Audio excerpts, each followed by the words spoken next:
supporting us, and we love you.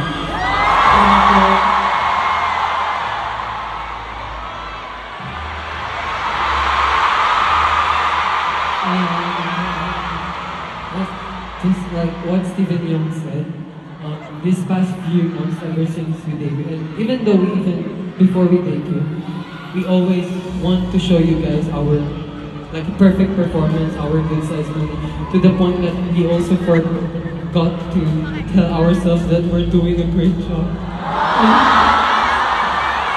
And to be honest, I'm really excited to perform here in my season. It's also a pressure for me because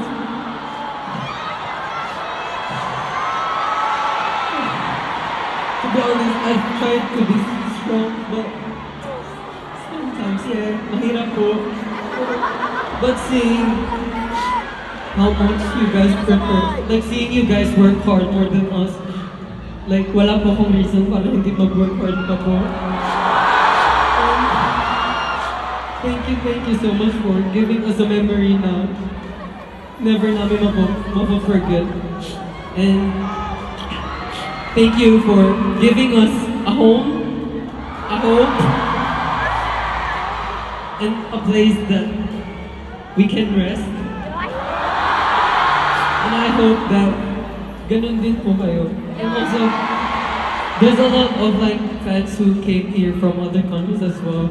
So, 멀리서 응원 하러 와주시는 팬분들 너무너무 감사하고 So maraming salamat kahit nasa malayo yung pagdating po